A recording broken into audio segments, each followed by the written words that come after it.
memulai pelajaran, alangkah baiknya kita berdoa terlebih dahulu. Berdoa menurut kepercayaan masing-masing.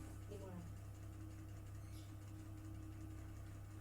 Berdoa selesai, Ibu akan presensi terlebih dahulu untuk pertemuan kedua hari ini. Audi hadir, Aulia Hadir, Bu. hadir, Fikri hadir, Fahrul oke, hadir semua ya. Untuk pertemuan kedua hari ini, Ibu akan membahas mengenai konsep ilmu ekonomi. Karena di pertemuan pertama, Ibu juga sudah memberitahukan bahwasanya kita akan membahas bab 1 mengenai konsep ilmu ekonomi. Ibu juga sudah memperkenalkan nama Ibu. Ibu sudah. Sekarang kita akan masuk ke bab pertama. Kalian buka, Ibu akan share dulu PPT-nya ke grup kelas. Sudah ada PPT-nya? Sudah, Bu. Kalian buka PPT-nya. Lalu buka juga modul halaman 8, halaman 3 Baik, Bu. mengenai konsep ilmu ekonomi. Ada yang ekonomi, kalian sering dengar gak sih kata-kata ekonomi? Sering, Bu. Tapi kalian tuh kalau ilmu ekonomi, Tidak, Bu. nah ilmu ekonomi itu adalah bidang ilmu yang mempelajari bagaimana usaha manusia untuk memperoleh suatu sumber daya dan kebutuhan yang minim atau terbatas. Jadi kebutuhannya itu sedikit, tetapi keinginan manusianya itu banyak, sehingga tidak memenuhi kebutuhan atau tidak memakmurkan atau mensejahterakan manusia. Jadi ilmu ekonomi itu ialah ilmu yang mempelajari bagaimana caranya sumber daya manusia dan kebutuhan manusia yang terbatas, sedangkan keinginannya tidak terbatas, dapat memenuhi keinginan atau kemakmuran kesejahteraan manusia untuk di dalam kehidupan. Itu namanya ilmu ekonomi. Ilmu ekonomi sendiri itu berasal dari dua kata, yaitu aikos dan nomos. Aikos itu artinya rumah tangga, sedangkan nomos itu artinya hukum aturan. Berarti kalau digabungkan, ekonomi sendiri itu artinya adalah aturan dalam rumah tangga. Berarti dalam rumah tangga itu ada aturan, berarti di dalam ekonomi begitu juga. Berarti di dalam ekonomi itu memiliki aturan-aturan yang berlaku untuk melaksanakan suatu perekonomian di Indonesia. Lalu ekonomi itu ditekankan dalam 3 kegiatan, yaitu distribusi, produksi, dan konsumsi, di mana ketiga kegiatan itu saling menguntungkan dan harus bekerjasama dalam memutar perekonomian yang efektif dan efisien. Jadi ilmu ekonomi adalah kegiatan untuk memenuhi kebutuhan dan keinginan suatu manusia, yang dimana keinginan manusia itu tidak terbatas, sedangkan sumber daya manusianya itu terbatas. Lalu selanjut ilmu ekonomi itu ada dua, ada ekonomi makro dan ekonomi mikro. Kalian ada yang tahu ekonomi mikro? Tidak, Bu. Kalau ekonomi makro juga tidak tahu? Tidak, Bu. Oke, ilmu ekonomi mikro itu kalian bisa lihat di modul halaman di halaman 5 itu ada ilmu ekonomi, teori ilmu ekonomi. Ilmu ekonomi mikro itu adalah ilmu ekonomi yang mempelajari ekonomi perkecilan atau yang ekonomi yang kecil, yang mana ruang lingkup pada ilmu ekonomi mikro itu yang masih kecil, belum terlalu besar. Biasanya itu adalah distributor atau hal-hal kecil seperti rumah tangga, lalu perusahaan, usaha-usaha kecil, itu adalah ilmu ekonomi kecil. Sedangkan kalau ilmu makro itu adalah pasangannya, yaitu besar. Jadi ilmu ekonomi makro itu adalah ilmu ekonomi yang mempelajari ilmu ekonomi besar. Biasanya ini berlangsung atau biasanya ini berkaitan dengan pemerintah, yaitu kebijakan pemerintah, pendapatan nasional, pengeluaran negara. Itu bergantung pada pemerintah. Biasanya ini yang dilakukan, jadi di setiap negara itu ada bank atau ada pemerintah yang untuk menekankan, yaitu namanya bank sentral. Di setiap negara itu pasti ada bank yang mengatur semua perekonomian di Indonesia. Itu bank ekonomi di dunia. Bank sentral di Indonesia itu ada yang tahu bank apa? Tidak, Bu. Oke, bank sentral di Indonesia itu ada Indonesia. Bank Indonesia itu bertugas untuk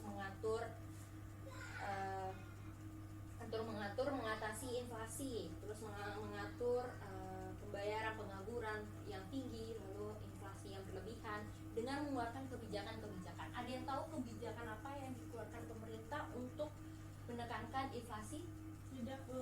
Ada dua, yaitu kebijakan fiskal dan kebijakan moneter. Nah, biasanya ini dilakukan dengan menekankan masyarakat untuk tidak belanja berlebihan, lalu dengan kedua itu meningkatkan rasio pajak. Jadi kalau misalnya udah inflasi, itu kenapa ada rasio pajak tuh dinaikin agar masyarakat ketika membeli sesuatu barang itu akan berpikir bahwasanya pajaknya terlalu besar. Ada tindakan, yaitu tindakan ekonomi. Tindakan ekonomi adalah tindakan yang dilakukan oleh manusia untuk memenuhi kebutuhan hidupnya. Lalu tindakan ekonomi itu ada dua, ada tindakan rasional dan irasional. Tindakan rasional itu adalah tindakan yang dilandasi oleh pilihan yang paling baik dan paling menguntungkan. Nah, irasional ini adalah kebalikannya, bahwasanya irasional ini adalah kegiatan yang tidak paling menguntungkan dan tidak paling pilihan yang paling tidak baik. Nah, ada selanjutnya itu di slide selanjutnya itu ada ruang lingkup ekonomi. Ini yang dinamakan ruang lingkup ekonomi. Ruang lingkup ekonomi itu ada yang kecil, ada yang besar. Nah, ruang lingkup ekonomi sendiri adalah ruang lingkup ekonomi di kegiatan usaha meliputi tujuan, prinsip, motif, terus juga ada tindakan usaha yang dilakukan oleh pelaku usaha. Ada motif ekonomi. Motif ekonomi itu ada yang tahu apa motif ekonomi? Tidak, Bu. Motif ekonomi itu adalah sesuatu yang mendorong manusia untuk melakukan tindakan ekonomi. Berarti ada motifnya. Biasanya kalau kita ngelakuin kegiatan suatu ekonomi pasti ada motifnya. Kayak motif dalam ekonomi ini secara umum ada 4, yaitu ada motif memenuhi kebutuhan, motif untuk mendapatkan laba, motif untuk mendapatkan kepuasan ekonomi, dan motif untuk mendapatkan penghargaan. Lalu selanjutnya ada prinsip ekonomi. Nah, prinsip ekonomi ini pedoman untuk melakukan tindakan ekonomi yang dimana dalam kandungannya memerlukan pengorbanan yang diperoleh dengan hasil yang maksimal. Nah, biasanya prinsip-prinsip ini harus dalam kehidupan kita harus dapat berpikir dan bertindak secara ekonomis. Berpikir ekonomis tidak hanya berpikir menghasilkan barang atau jasa, tetapi juga berpikir bagaimana barang dan jasa yang telah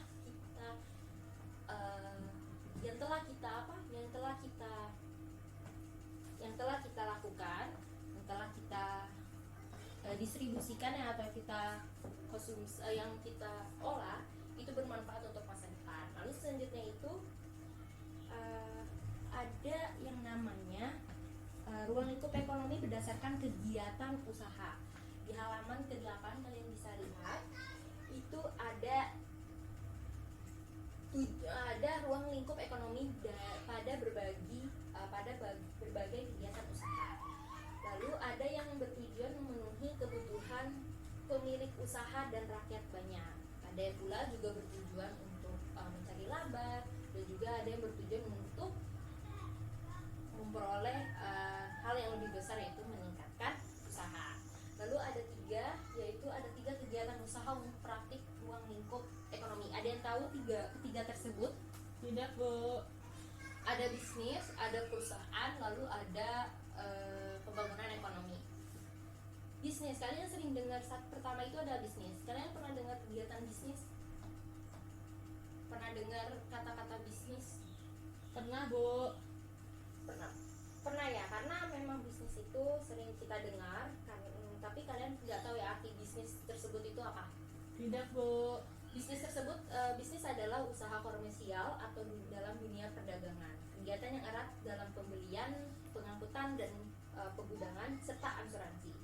Di samping itu, bisnis juga memiliki suatu visi misi atau suatu prinsip, yaitu dengan dengan mengambil atau dengan dia mengadakan bisnis tersebut untuk mendapatkan sebuah laba atau sebuah hal atau untuk mencari tujuannya untuk mencari keuntungan. Lalu kedua itu adalah perusahaan. Perusahaan adalah kegiatan yang diselenggarakan dengan peralatan secara teratur untuk mencapai suatu keuntungan. Biasanya perusahaan ini tuh ada dua, ada perusahaan dagang dan perusahaan jasa. Ada yang tahu perusahaan dagang itu contohnya apa? Tidak, Bu. Perusahaan dagang itu biasanya yang memproduksi barang lalu mendistribusikan barang. Biasanya ini dia itu berupa yang dia jual itu adalah berupa barang. Sedangkan perusahaan jasa itu yang dijual itu adalah jasanya atau suatu hal yang ada di dalam diri kita itu dijual. Maksudnya jasa atau tenaga kita, misalnya kayak perusahaan salon, perusahaan konsultan, itu kan jasa. Ya kalau misalnya perusahaan konsultan, apa yang ada pembangunan ekonomi. Nah, pembangunan ekonomi itu adalah salah satu segi dari pembangunan nasional. Ini biasanya untuk mewujudkan keputusan nasional untuk memakmurkan suatu rakyat. Nah, biasanya pembangunan ekonomi ini dilakukan oleh pemerintah. Jadi dari penjelasan yang Ibu jelaskan cukup jelas. Apa ada yang ingin bertanya? Saya, Bu, yang bertanya. Oke, siapa? Aulia, Bu. Oke, Aulia silakan, ingin bertanya apa? Pertanyaannya, contoh dari tindakan ekonomi irasional itu apa, Bu? Tindakan irasional itu sendiri adalah tindakan yang dimana tidak paling baik dan tidak saling menguntungkan. Biasanya itu contohnya itu misalnya Aulia nih, Aulia itu menjual barang itu dengan lebih rendah dibandingkan ongkos produksi.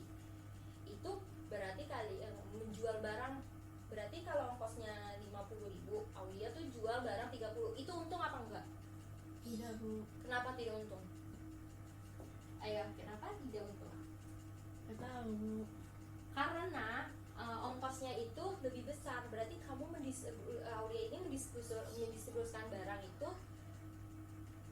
mengeluarkan uang lebih, tetapi barangnya tersebut hanya uang barang itu saja yang dijual, tetapi ongkosnya itu tidak dibayar. Berarti tidak dapat untung. Berarti kalau tidak dapat untung artinya apa?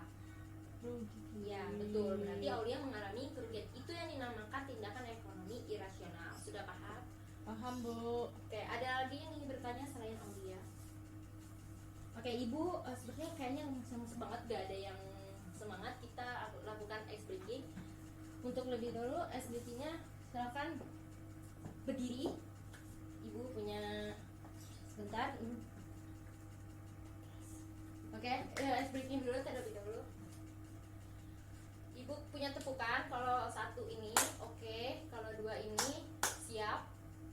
Kalau semangat itu 4 tepukan. Oke, kita mulai ya. Siap? Baik, Bu. Siap. Oke. Siap. Semangat. Semangat. Oh, udah ya.